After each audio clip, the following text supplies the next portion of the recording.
E aí, galera, eu sou o Vinícius Machado e hoje eu vou apresentar o artigo Digging Deeper in the Proteome of Different Regions from Schizophrenia Brains. Foi feito por um grupo de pesquisa da Unicamp em parceria com a Ludwig Maximilian University de Munique, Alemanha.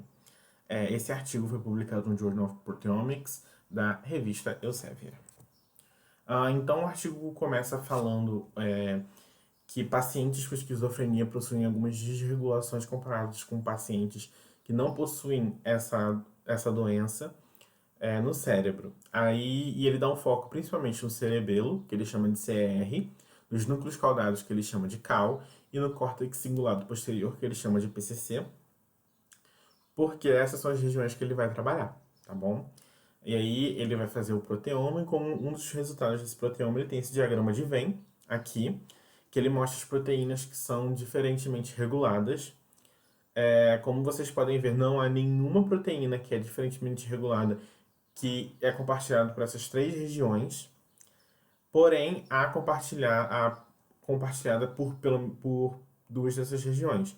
E o PCC foi a região mais afetada pela esquizofrenia, enquanto que o CR foi a mediamente afetada e o CAU foi menos afetada entre essas três regiões, tá bom?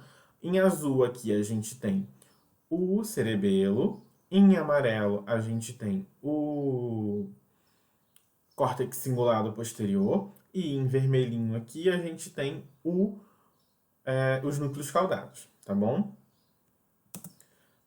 Ele começa falando que o cerebelo ele possui funções de coordenação ligadas à coordenação motora, linguagem, emoções, sono e respostas viscerais.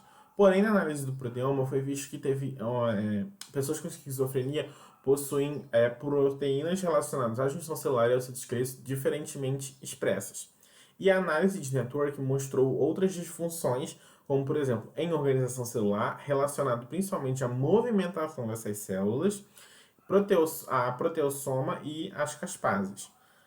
Uma das coisas que afetam essa organização celular e a movimentação celular disfuncionais em células em pessoas com esquizofrenia a migração das células de Purkinje, que elas são afetadas. Essas células são uma das principais vias de saída de informação do cerebelo e isso pode acabar afetando o desenvolvimento das pessoas. Um outro achado legal que eles fizeram com a análise do cerebelo foi que eles viram que a AIF1 é uma proteína relacionada à inflamação, foi encontrada sendo expressa em células do cerebelo, tá bom? Isso mostra um potencial inflamatório dessa doença, nessa parte específica do cérebro. Já nos núcleos caudados,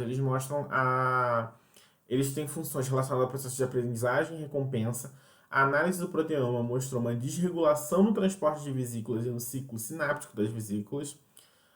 E a análise de network mostrou uma disfunção no transporte sináptico dessas vesículas, conforme a análise do proteoma, mas também mostrou uma análise de apoptose do processo imunológico e sinalização de vias hormonais. Essa desregulação na apoptose ela se correlaciona porque também nessa região é encontrado um número menor de neurônios com pacientes com esquizofrenia do que pacientes que não possuem essa doença. Foi encontrada também uma desregulação energética e, como eu falei, essa foi a região menos afetada em comparação com as outras. Já a região mais afetada, que foi o córtex cingulado posterior, o PCC, ele possui funções cognitivas. E na análise do seu proteoma foi visto que o metabolismo de carbono, fosforilação, sinapses dopaminérgicas e vesículas estavam diferentemente reguladas.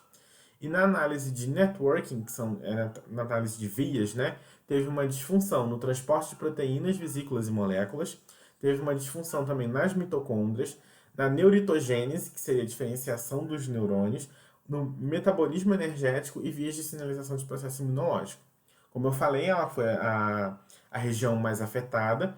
E outro achado interessante foi que eles viram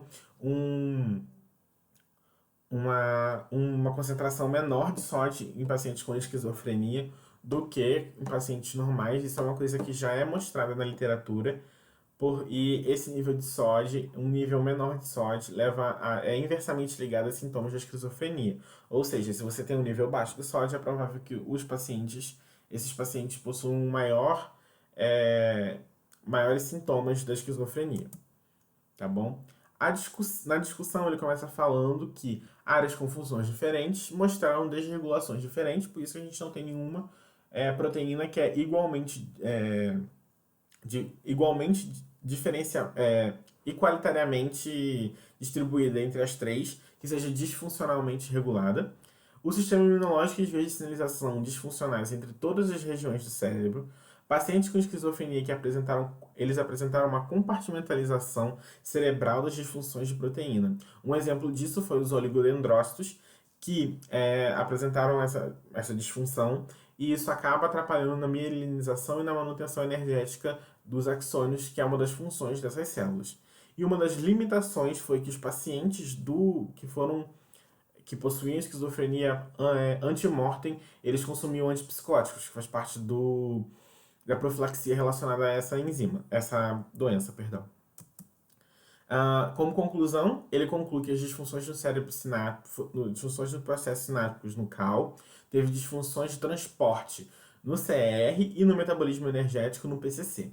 O papel dos oligodendrócitos no processo metabólico nessas áreas de esquizofrenia, houve uma ligação, e eles concluem que análises adicionais com outras ômicas são necessárias. Essa aqui é a minha referência, e é nessa que eu vou.